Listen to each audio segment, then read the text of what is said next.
ndax dama mas a wax loo xam ne da ngaa jàpp ni lii waxuwut maanaam day wekki yoon. Moustapha Diakhaté yow ñaata yoon nga fi toog di saaga Ousmane Sonko demoon nga ba ne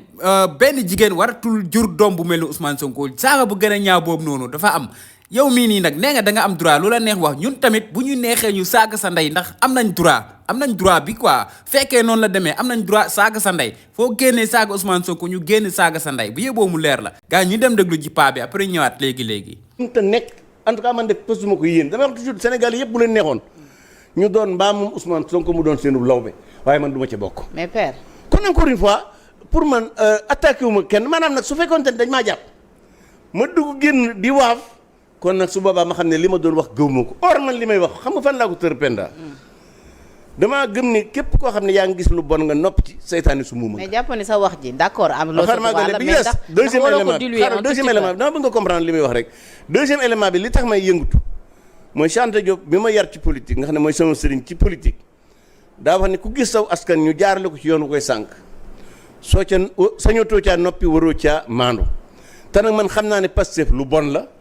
Pastef ñu bon la Pastef luy sànq Sénégal la moo tax seen i jëf ak seen i wax ma di ko ñaawlu loolu nag amul benn magistrat wala policier wala gendarme bu ci mën a fanq bu ci mën a wàññi dara lu tolloog tarfa waaw léegi père yow jàppoo ni naam sa gis-gis sa liberté la dañ la koy nangul citoyen nga ci réew mi am nga droit gis loo war a wax nga wax ko loolu moo waral d'abord d'ailleurs ñu lay invité ci plateau yi ngay joxe sa xalaat mais ndax jàppoon ni maanaam na nga koy joxee moo doy waar ndax jàppoon ni tey jii sa na nga koy waxee dafa metti daal maanaam ci tënk. léegi je te repose la même question waaw ci kilifa bi nga doon parce que ñëpp nee nañ kilifa nga donc dafa am noo xamante ni yow noonu nga war a waxee. ñaata yoon nga ma invité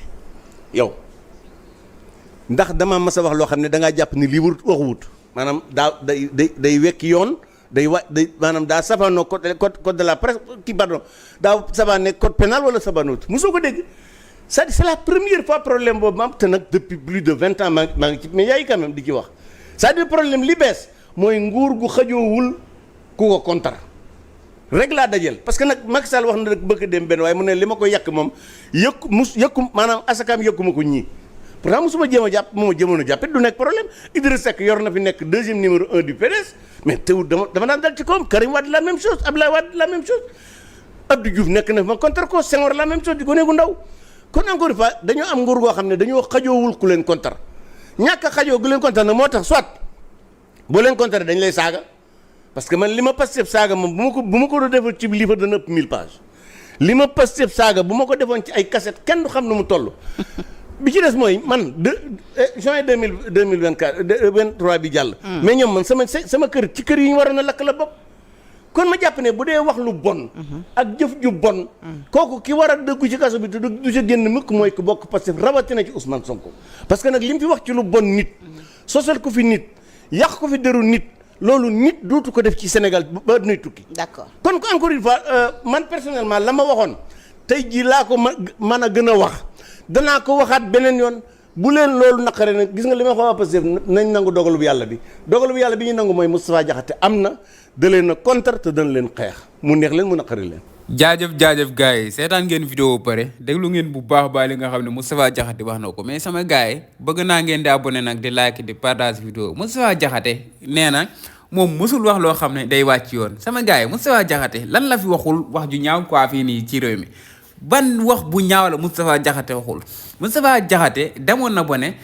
benn jigéen ci Sénégal fii nii waratul jur doom bu mel ni Ousmane Sonko loolu saaga daf ko gën a rëy est-ce que sama gars yi loolu amul benn saaga boo xam ne gën na rëy boobu noonu waxatuñ loolu noonu mu ñëw naan ñi votel Ousmane Sonko Bassirou Diomaye Faye yëpp ñooñu dañoo alaku quoi mais Moustapha Diakhaté mi est-ce que nit la quoi est-ce que nit la gis nga nag nee na moom am na droit quoi nee na am na droit bañ Pastef am na droit critiquer Pastef waaw nee na kenn mënul tere mu wax Pastef lu ko neex mais ñun nag Moustapha Diakhaté ñoo moom suñu bopp ñun Pastef lañ bokk am nañ droit ñun tamit wax comme que nee nga nit ku nekk am nga sa droit wax lu la neex quoi ñun am nañ droit saaga sa ndey yow Moustapha Diakhaté bés ni ki tey boo génne tey wax Ousmane Sonko wala Bassirou Diomaye Faye lu jaaduwul ñun dañuy dal sa kaw waaw comme que liberté moom nee nga dëkk bi dafa war a am liberté lu neex waay mu def lu neex waay mu wax ñun gënoo ñoo ñaaw làmmiñ donte mag bu amee respect rek moo ko jox boppam quoi yow mii nii boo génne tey wax Ousmane Sonko ñu génne dal sa kaw loo wax bu ñaaw rek ñun ñoo la ko daax foofu est-ce que loolu laa bëgg mu leer sa kaw quoi foo génnee saaga Ousmane Sonko ñu génn saaga sa ndey quoi loolu moom bu yeboo mu leer sa kaw waaw loolu bu yeboo mu leer la nañ mu yow moomoo nit ñi yow moomoo fi kenn ba taxaw fii nii ci dëggu tale yi ci dëggu bopp nit ñi di fontoo nit ñi suba ngoon mag bu toll ni yow ñàkk jom bay bëgg a dee gars yi bëggee naa leen bu baax a baax waaye kii daf may merloo quoi